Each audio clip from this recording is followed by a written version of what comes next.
தோழர் ராஜமுருகன் அவர்கள் பேசியிருந்து ஒன்று, படத்தில் ஒரு காட்சி,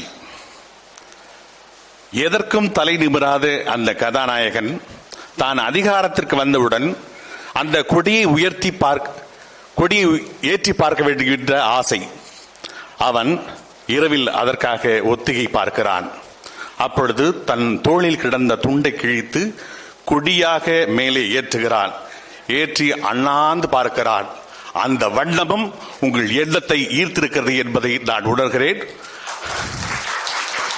அடுத்ததாக, ஊடகவியல் துறை என்றாலே பரபரப்பாக பற்றிக் கொள்ளுகின்ற ஒரு துறை.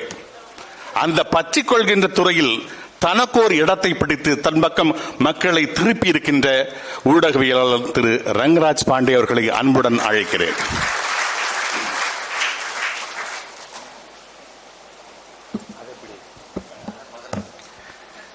அற்புதமான இந்த புரட்டாசி மாச சனிக்கிழமையில ஏகாதசி அன்னைக்கு அண்ணன் என்ன விருந்து சாப்பிடுவார்னு எனக்கு தெரியும். அப்படி ஒரு அற்புதமான நாளில் உங்களை சந்திக்கல மிகப்பெரிய மகிழ்ச்சி. சினிமா கதை கட்டுரை எல்லாம் சொல்லும் போது என்ன செய்வாங்கன்னா, அந்த ஃபர்ஸ்ட் ஃப்ரேம்லேயே மிரட்டணும் அப்படிம்பாங்க. முதல் ஃப்ரேம்லேயே இங்கே தமிழ் தாய் வாழ்த்துலேயே மிரட்டிட்டாங்க. ஃப்ரேம் ஆரம்பிக்கிறதுக்கு முன்னாடி தமிழ் தாய் வாழ்த்து 2 நிமிஷத்தில் முடிஞ்சிருமேன்னு பார்த்தா போய்கிட்டே இருக்கு. பரத கட்டம் இங்கே கேள்விப்பட்டோமே அப்படின்னா அதெல்லாம் குமரி கட்டமாக மாற்றி ரொம்ப நாள் ஆகி போச்சு. திராவிடர்கள் திருநாடு தமிழ் தலைவா இங்கே வேற எங்கேயும் வரி இருந்துச்சு அப்படி. அண்ணன் வந்து சொல்லிக்கிட்டே இருப்பார், மாற்றுவேன், எல்லாத்தையும் மாற்றுவேன், பூராத்தையும் பார்த்து விடுங்க.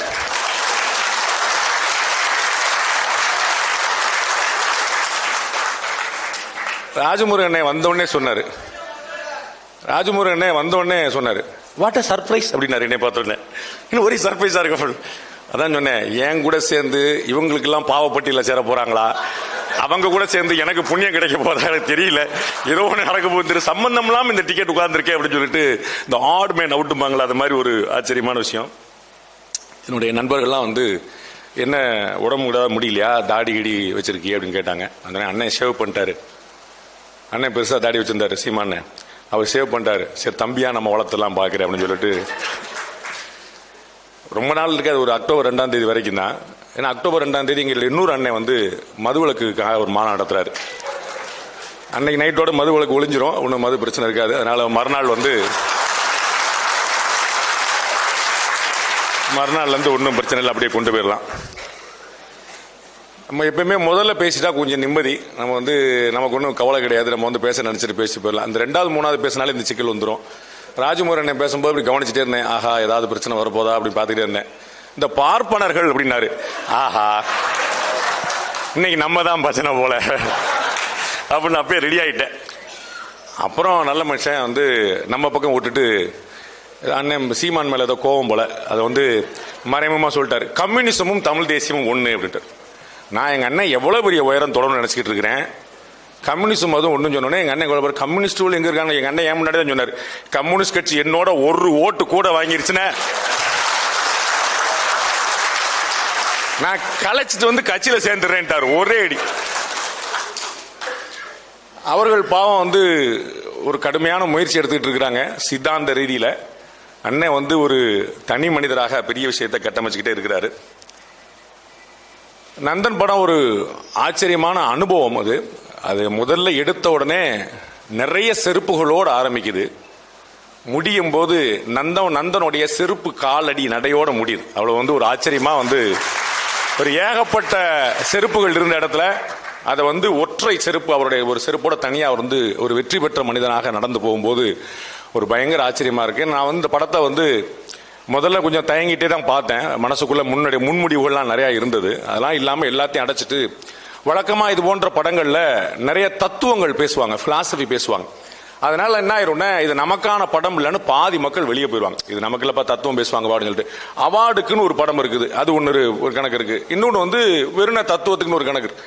அது ஆச்சரியம் என்னன்னா, திரு சரவணன் அவர்கள் வந்து உள்ள படம் முழுக்க நிறைய சந்தர்ப்பங்கள் இருந்தும் நேரடி அரசியலே பேசல. அதான் ரொம்ப முக்கியமான விஷயமா நான் கவனிச்சேன். பிளஸ் ஜாதிய தத்துவங்களை அவர் வசனங்களா எடுத்து வைக்கல. ஒரு மனிதன் அவன் சமுதாயத்தில் நசுக்கப்பட்டவனா இருக்கிறான். அவன் மேல வர்றதுக்கான ஒரு முயற்சி எப்படி ஒரு நகைச்சுவையாக, கேலியாக, எல்லலாக, பிறகு கொடூரமாக மாறுகிறது அப்படிங்கிறத, அந்த கதைக்கு என்ன தேவையோ அந்த இடத்துல நிப்பாட்டினாரு. ஒரு நண்பனாக திரு சரவணன் அவர்களுடைய இந்த அற்புதமான முயற்சியை நான் மனசார பாராட்டுறேன். நிறைய சந்தர்ப்பங்கள் கிடைச்சு இது ஒரு அரசியல் நெடி, ஜாதிய தத்துவ நெடி, அதெல்லாம் பயங்கரமா அடிச்சிருக்கக்கூடிய இடத்துல அதை அப்படியே லிமிட் பண்றாரு. அதை பார்க்கிறவர்களுக்கே புரியும் அப்படிங்கிறதா நிப்பாட்டார். எங்களுடைய சொந்த ஊர் சிறுவிழுத்தூர் பக்கத்தில் இருக்கக்கூடிய ஊர் போல கள்ளக்குறிச்சியிலும் தமிழ்நாடு முழுக்க ஏகப்பட்ட இடங்கள்ல இருக்கக்கூடிய பட்டியலினத்தை சேர்ந்த ஊராட்சி மன்ற தலைவர்கள் எங்களால நாற்காலியில உட்கார முடியல, நான் தான் தலைவர் ஆனால் நாற்காலியில் உட்கார முடியல அப்படின்னு சொல்றாங்க. நாம எல்லாரும் பெரியார் மண் என்று பெருமை சொல்கிறோம். திரு சசிகுமார் அவருடைய நடிப்பு ரொம்ப பெரிய ஆச்சரியம். நம்ம எடுத்த எடுப்பிலேயே எனக்கு ஒரு டவுட் வந்துருச்சு, எப்படி அவர் பொருந்துவார், நல்லா சிகப்பா இருக்காரு அண்ணன், அது எப்படி இந்த இடத்துல வேற எப்படி நிற்கும், அவர் வேற மாதிரியான ஒரு தோற்றங்களே பார்த்துட்டு இதுல அடி அடி அடின்னு அடிச்சு வேற மாதிரி துவைக்கிறாங்களே எப்படி ஒன்று பார்த்தா ஒரு 5-6 நிமிஷத்துக்கு பிறகு அப்படியே அது ஜெல் ஆயிட்டாரு. அந்த கேரக்டரா தான், நந்தனா தான் தெரிஞ்சாரே தவிர திரு சசிகுமார் அப்படிங்கிற ஒரு நடிகராகவோ ஒரு இயக்குநராகவோ ஒரு திரையில இருக்கக்கூடிய பிரபலமாக தெரியல, ஒரு நந்தனாகவே முழுசா மாறிட்டார் அப்படிங்கிறத பாக்குறோம். திரு சசிகுமார் அவர்களுக்கு இந்த புரட்டாசி சனிக்கிழமை ஏகாதசி நாளில் அவருடைய இனிய பிறந்த நாளுக்கான வாழ்த்துக்களையும் சேர்த்து தெரிவித்துள்ளோம்.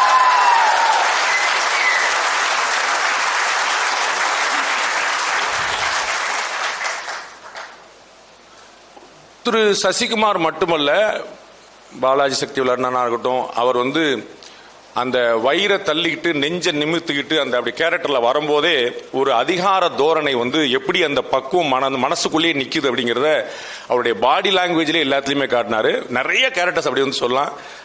அவங்க மனைவியா நடிச்சவங்க, திரு சசிகுமாரோடைய மனைவியா நடிச்சவங்க, இது மாதிரி ஏகப்பட்ட அண்ணன் சமுத்திரக்கனி அவர்கள் அந்த காலில் ஒரு சின்ன ஒரு மாற்றுத்திறன் இருக்கு அப்படிங்கிறத அதை காட்டுறதுக்கான பெரிய ஸ்பேஸ் கிடைக்காது. ஆனால் ஒரு லைட் அப்படி தள்ளி விடும் போது அப்படி அந்த தடுமாறுற காட்சியில் ஒரு பியூட்டிஃபுல்லா பண்ணிருப்பார். அந்த ஒரு ஃப்ரேம் தான் அது ரொம்ப ஆச்சரியமா பண்ணிருப்பார். அது மாதிரி நிறைய திரு ராஜ்குமார் குறிப்பிட்டது போல இது ஒரு செய்தி சொல்ல வந்த படம் அப்படிங்கிறதோடு நிறுத்தாம அதை தாண்டி ஒரு கலைப்படைப்பாக மாத்திரக்கான ஒரு நிறைய முயற்சிகள் நடந்தது. என்னுடைய சகோதரி உள்பட நிறைய பேர் அதுக்கு கடுமையா உழைச்சாங்க. அது கமர்ஷியலா எப்படி போகணும் என்னங்கிறலாம் தாண்டி என்னுடைய சகோதரர் நண்பர் திரு சரவணன் அவர்கள் நானே இதை பண்றேன்னு சொல்லி முழுக்க எடுத்து கிளம்புனது ஒரு அசாதாரணமான முயற்சி. இந்த முயற்சி பாராட்டப்பட வேண்டியது அப்படின்னு திரு சீமான் போன்றவர்களுக்கு மட்டும்தான் தோன்றும், வேற யாருக்குமே சாதாரணமா தோணாது.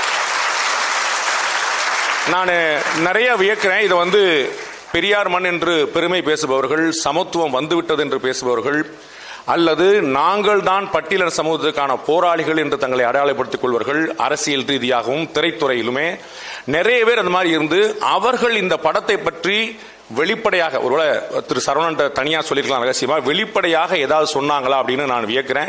அப்படி ஏன் அவங்க என்டார்ஸ் பண்ணல அப்படிங்கிற எனக்கு ஒரு பெரிய ஆச்சரியமா இருக்கு. ஏன் அவர்கள் வெளிப்படையாக பேசல அப்படிங்கிறது ஆச்சரியமா இருக்கு. சரவணன் அவர்கள் நான் என்னுடைய நண்பர், அவர் என்ன சமூகம்லாம் எனக்கு தெரியாது. நாங்கள் கேட்டதில்ல. முதல் நாள்ல நாங்கள் நிறைய கட்டி உருண்டு சண்டை போட்டு பேசி விவாதம் பண்ணி நிறைய வி ஸ்பெண்ட் டைம் லாங் நிறைய பண்ணிருக்கோம். ஒரு நாளும் அவர் என்ன சமூகம்னு எனக்கு தெரியாது, நான் கேட்டது. ஆனா அவர் இவ்வளவு அக்கறையா ஒரு ரத்தமும் சதையுமா நகமுமா அப்படி ஒரு ஆச்சரியமான ஒரு படைப்பை கொடுத்திருக்கும் போது இது பேசக்கூடியவர்கள்ட்ட ஏன் அந்த என்டார்ஸ்மெண்ட் வரல அப்படின்னு வியக்கிறேன். அப்பதான் திரு சீமான் எப்படி உயர்ந்து நிற்கிறாருங்கிறதையும் சேர்ந்தே புரிஞ்சுக்கிறேன்.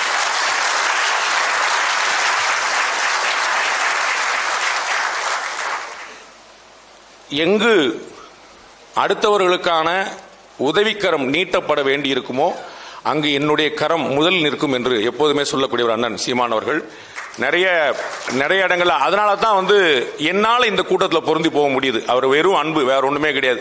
அவர் அண்ணன் அழகா சொல்லிட்டு இருப்பார், நீ மாட்டு உன் வேலையை பாடுறா, நான் மாட்டு என் வேலையை பார்க்கறேன், அவ்வளவுதான் அப்படின்னு சொல்லிட்டே இருப்பார். அந்த மாதிரி ரொம்ப ஒரு தெளிவான பார்வையோட ரொம்ப திடமான செயலோட அண்ணன் ஒரு பெரிய உயரம் தொட்டு கொண்டிருக்கிறார். இன்னும் 1.5 வருஷத்துல தேர்தல் வருது. மற்றது வெண்திரையில் காண்க. நன்றி, வணக்கம்.